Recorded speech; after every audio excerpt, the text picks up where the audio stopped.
नमस्कार बच्चों, मैं प्रोफेसर अंतिमा पांडे। आज हम कक्षा 9वीं के दूसरी इकाई की पाठ क्रमांक 11 स्वतंत्रता गान यह कविता पढ़ेंगे। इस कविता के कवि श्री गोपाल सिंह नेपाली जी हैं। तो बच्चों, यह कविता पढ़ने से पहले हम कवि के परिचय के बारे में और पद्य विधा के बारे में देख लेते हैं, फिर उसके बाद हम कविता पढ़ना प्रारंभ करेंगे।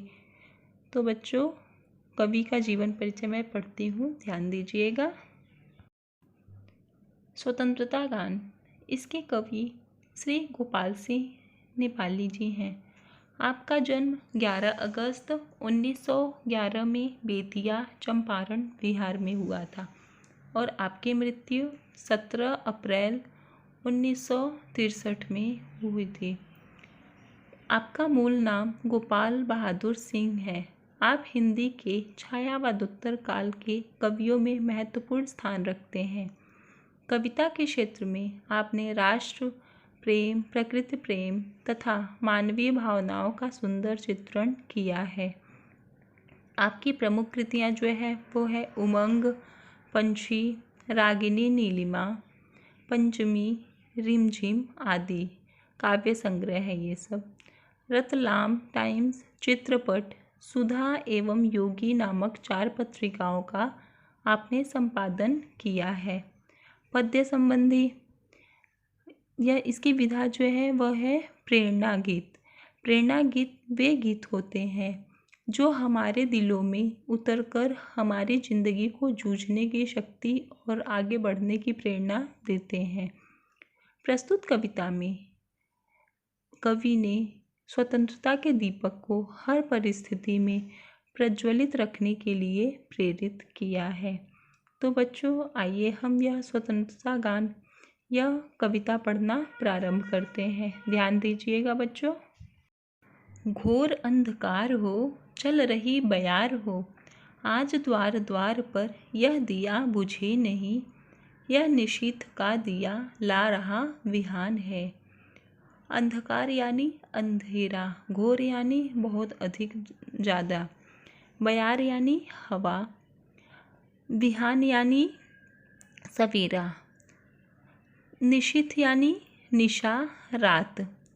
कवि इन पंक्तियों के माध्यम से बोल रहे हैं चारों ओर घोर अंधेरा छाया हुआ है, यानी चारों तरफ बहुत ही ज़्यादा अंधकार ही अंधकार दिखाई दे रहा है और ज़ोरदार तूफान जो है वो भी हो तो भी हर द्वार पर जो दीपक जल रहा है वह बुझना नहीं चाहिए, क्योंकि यही वह दीपक है जो चारों ओर सवेरा ला रहा है, अर्थात प्रकाश फैला रहा है।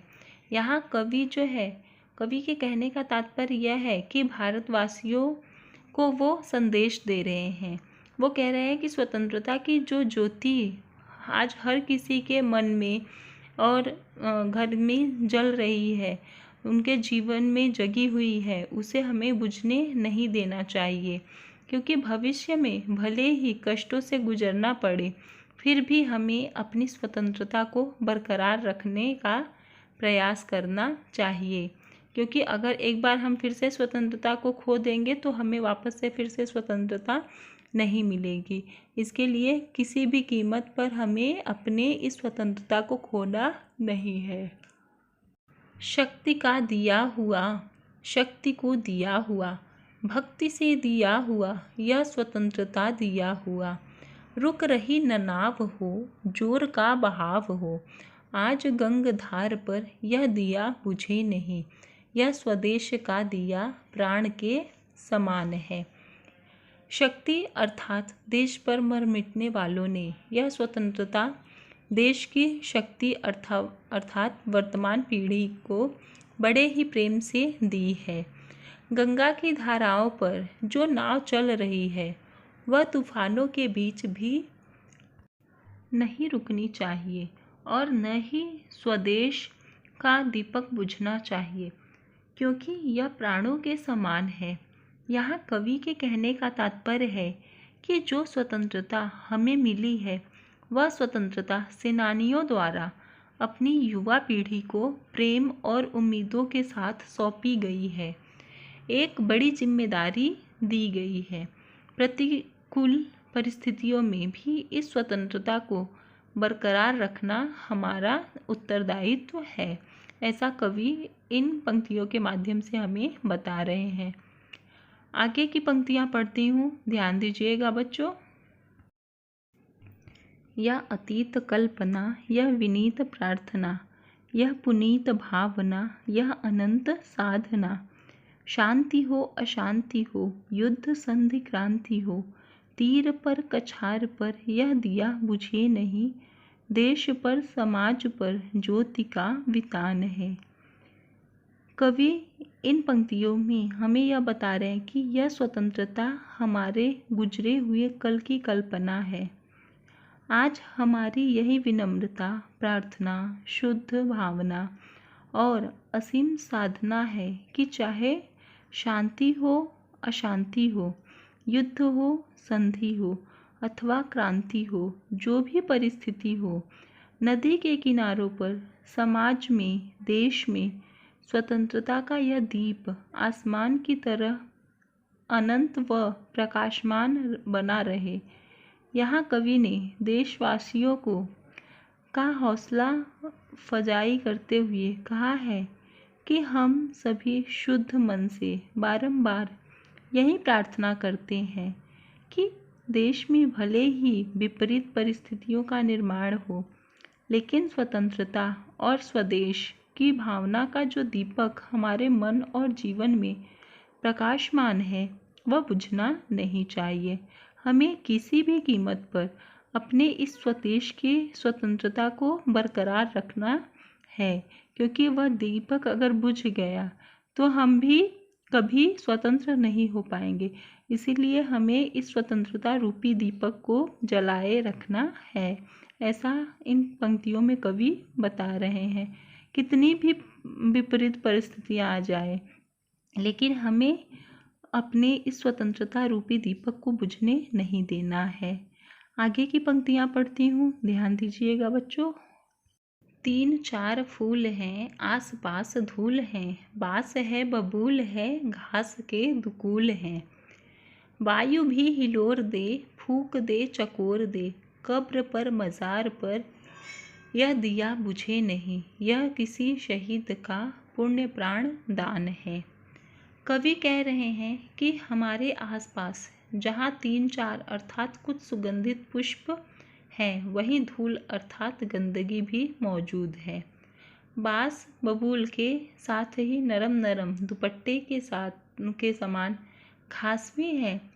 तेजी से बहती हुई हवाएं किसी शहीद की कब्र स्मारक पर जल रहे दीपक को बुझाने का प्रयास करे। फिर भी हमें बलिदान के इस पवित्र प्रतीक दीपक को ज्योतिमान बनाए रखना होगा।